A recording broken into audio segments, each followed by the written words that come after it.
Well,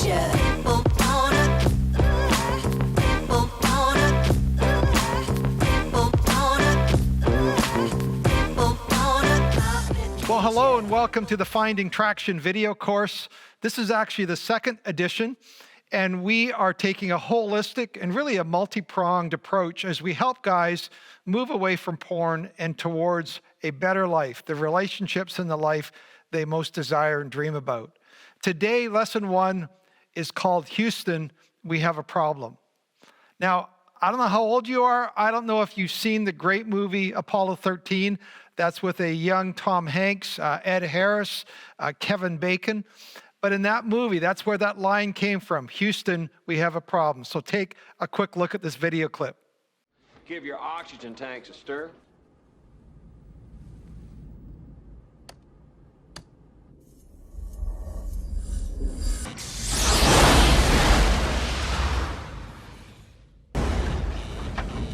What did you do? Nothing, I stirred the tanks. Whoa. This is Houston.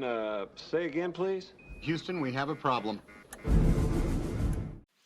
So that line, Houston, we have a problem, essentially says you have to recognize the problems that you're facing. And if the astronauts or mission control never recognized the problem, then none of those astronauts would have ever returned home safely. And let me say in the same way, if you are going to be set free or get free from porn or other unwanted sexual behaviors, you are going to have to recognize that you have a problem. You're going to need to come to a growing awareness that porn and related behaviors are no longer serving you. In fact, you may even be serving it with problematic results. Now, my wife says I make up stats, so I'm going to make up one here, and I'm going to say this. 80% of the battle that you're going to face is recognizing that you truly do have a problem. It's the thing that's going to press play on your recovery and get you off pause mode. And maybe because it's so important in your recovery, let me just say that you are going to face a whole array of obstacles to get to this point. And I would say in particular, there are 2 obstacles that you need to face. 2 different defense mechanisms that will not serve you well as you start in lesson 1 on your road to recovery. These are the defense mechanisms of denial and the defense mechanism of deception.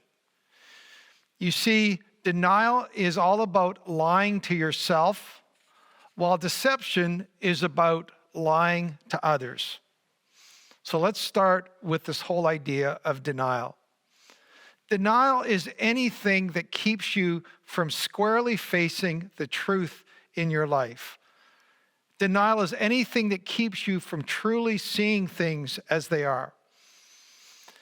Denial is anything that keeps you from recognizing, for example, that porn is no longer serving you well. Now, as we go through this, I want to give you some time-honored ways that people practice denial. And some of these might represent you, or you might be familiar with these. Some of them you might say, that's not so much a big deal. So we're going to walk through, again, some of these time practice methods of denial, so to speak. So here's the first one, minimization. That's where you're telling yourself, you know what? The problem is not that bad. Because, if it's not that bad, then you could probably manage it, right? And you might need to cut things back a bit, but hey, doesn't everybody look at porn? Everybody struggle with, looking at things they shouldn't. You're going, okay, you know what? It's not that bad. So what you're really doing is you're normalizing your porn use.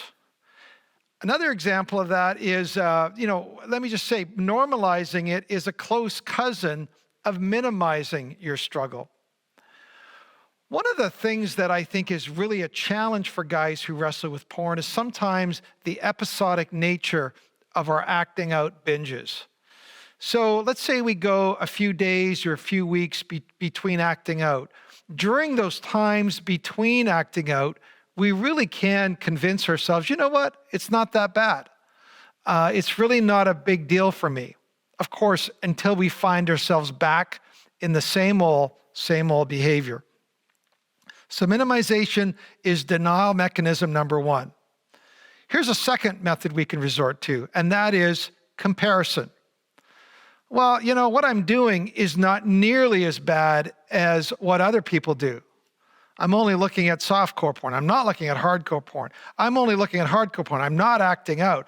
I'm acting out. I'm not, crossing any legal bound. Whatever it is, you compare yourself with somebody worse than yourself.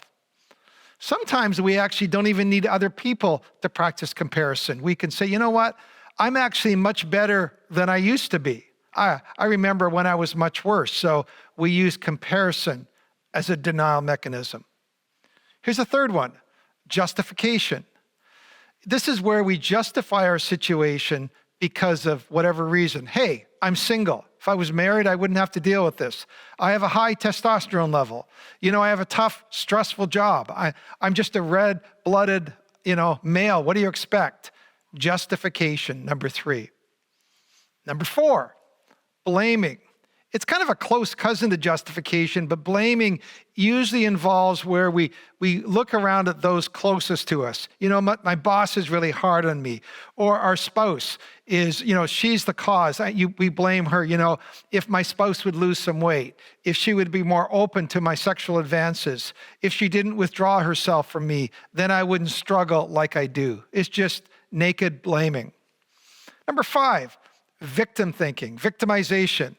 If I'm the victim of these situations, then it's not really my fault. I'm not really needed to take responsibility for my behaviors. You see, there's a lot of them, isn't there? Here's another one, 6, diversion, distraction. And this is what happens when maybe the truth starts to uncomfortably knock on our door. We resort to a technique where we get busy with something else. You might pour yourself into March Madness or football season or your job or cleaning out your workshop or whatever you do, anything just to distract yourself from having to look at the uncomfortable truth. Legalism. This is interesting. I've noticed a lot of religious guys, they go, well, you know what? They'll pick an area maybe that they're really strong in. Maybe they're really honest with their finances. Or maybe they're a really hard worker. They'll take some of their character strength they have and they'll focus on that, saying, well, I'm really good at this and this and this. And then they judge everybody else who's not good on those things. So that's kind of legalism. They just become real sticklers for rules and following other things. Compensation. This is a great one. This is where we feel bad maybe about our porn behaviors. Maybe we spent an afternoon binging on porn at work or something, and all of a sudden we said, oh my goodness. And then we compensate. We bring our wife home flowers. We take the whole family out for supper. We try to compensate by doing good deeds to compensate for our bad behaviors, to make ourselves feel better. Number 9, these are what I call just well-meaning promises or resolutions. And we convince ourselves that really, that was the last time. I am so done with that. Or, I almost got caught. That was so yesterday. And what we do is it's a denial mechanism because we're really saying, you know what? That's not something I have to deal with because I promised myself that was the last time. Again, all of those are just the tip of the denial iceberg. You may, by this time, be realizing, oh my goodness, I'm up against a lot here. And the answer is you are. Now we might say in my Tomke stat, maybe it's 85% of the problem now. We just bumped it up 5%. To summarize, the first step out of denial, the first step in our recovery is to walk out of denial. There's a great quote, I think it's Dan Sullivan, that says this: all progress begins by telling the truth. So that is the first major area that we have to deal with. Here is the second one, deception. Now, denial is mostly around practicing, lying to ourselves, but deception is where we lie to other people who are close to us, right? I think it's Oliver Wendell Holmes which made this quote. He said, deception is the handle that fits every vice. Now, if you have been, for example, in the vice of pornography, or you have been involved in the hidden behaviors associated with it, you have probably become adept at hiding your behaviors, which is a subtle form of deception. You're giving a false impression, maybe to your kids, to your family, maybe to the people you work with. Most guys have learned deception, certainly if they're married with, or going out or engaged with their partner. And so they've learned to practice deception, learn to hide. You know, and the reasons for deception are really not that complicated. They might be involved with fear, or they might be about pride. You know, we hide because, for example, we fear the consequences. Consequences to our marriage, for example, or our friendships, or our careers. If people knew the full extent of our behaviors, they might judge us, or we might experience consequences. So we hide. We practice deception. There's an old recovery quote, we're as sick as our secrets. Or it could be pride. Most of us, men in particular, I guess, we like to have people think well of us. We like to protect the image that people have of us.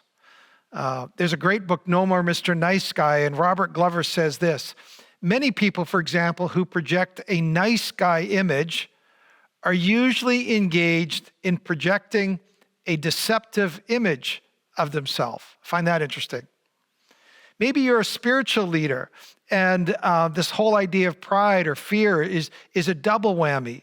You know, you might think if people really knew what I struggle with, then they would maybe think less of me, or they wouldn't want to follow me.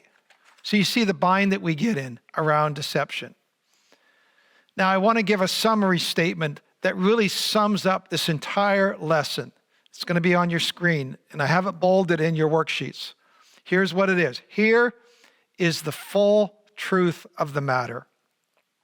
You are not going to proceed very far on the journey of recovery unless you are willing to rigorously practice and engage in these two things.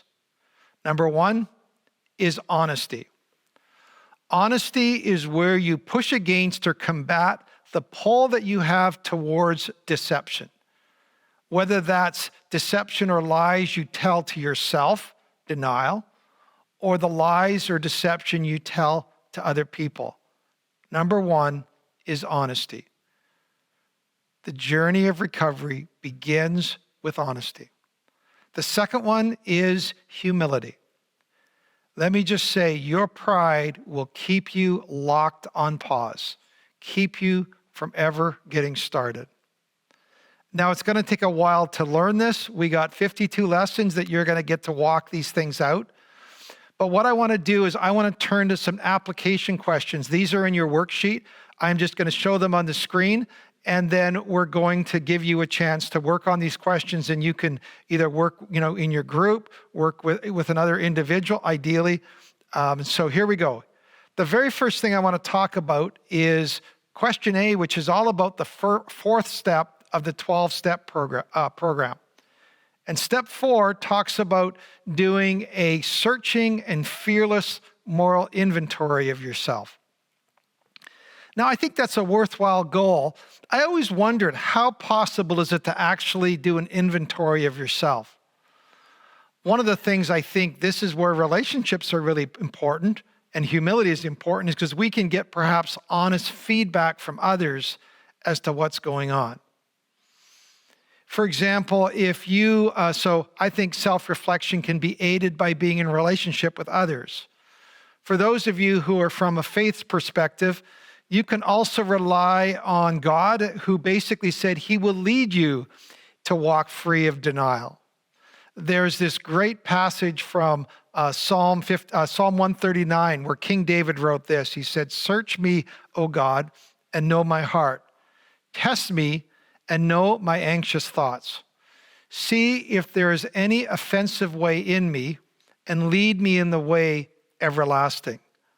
So whether it's your own starting process of your own inventory, aided by others, and or directed by God, you have to start this process by saying, you know what? I need help to see the truth that I have so cleverly disguised from myself and others? Once you start there, you can go back and now you can look at in what way have I used or what forms of denial have I used or employed to keep me locked or set into where I've been. And you can go back over that list and say, this one or this one or this one have really been problematic for me as forms of denial. Once you do that, you can pick 2 or 3. Then I want you to go on and also ask, in what way have I used deception? Who have I been deceptive with? How have I used deception? Either by directly telling lies, overtly telling lies, or just hiding the truth from people. And finally, in each lesson, what I want to do is I want to make you aware of different podcasts that I've used. Podcasts have been a huge benefit to me. I'll share some of my own, some of the other guys that I listen to. So one of the podcasts I want to turn you to is by my buddy, Matt Dobschutz.